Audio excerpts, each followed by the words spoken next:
I thank you for joining us here today. It's a really great honor. Thank you very much. Well, thank you very much, Mr. President. And can I start by saying that I'm so pleased that I've been able to be here today, and thank you for inviting me so soon after your inauguration. And I'm delighted to be able to congratulate you on what was a stunning election victory.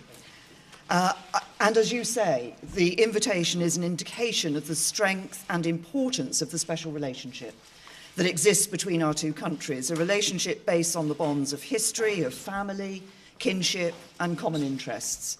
Now, interestingly, over the last week or so, I've not heard a peep out of all those Brexiters who were so mortified by the slightly different implementation of democracy in the European Union to that of the UK. Now, I've not heard a peep out of them how the leading party is going to select two candidates for the next Prime Minister to be the leader of the country, and then only two people in every 1,000 will get a vote on which of those two people will become the next British Prime Minister. And you were bitching non-stop about how undemocratic the EU was.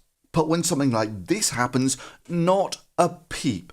Where only two people in 1,000 get a vote. And the average age of those voters is 59. And what? No attempts to change things. No referendum. No people even quitting. Yeah, it's odd how that selective outrage works, isn't it? Now, for me, I don't have too much problem with it. In the UK, it's just like the EU democracy. It's fit for purpose.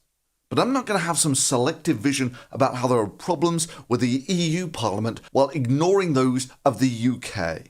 However, I did enjoy the massive backtracking of every leader of the Tories. I mean, the whole thing was a complete farce to begin with. The Conservatives are always looking to spend less money on everything, which is sometimes a good thing and sometimes a bad thing.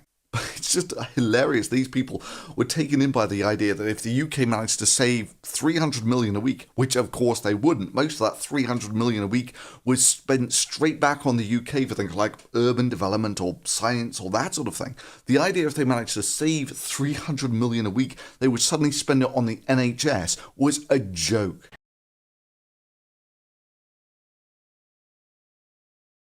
If we vote leave and take back control, I believe that this Thursday can be our country's Independence Day.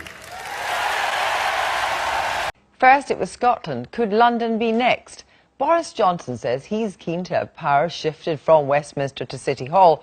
But what if London were to go all the way and become a city-state?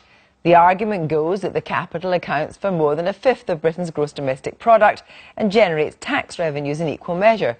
Unemployment is low and it welcomes in immigrants engaged in everything from high-value global business to sweeping the streets.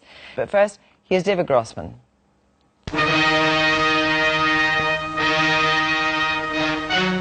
A British passport for Pimlico. Customs and a frontier post in Pimlico. There must be some mistake.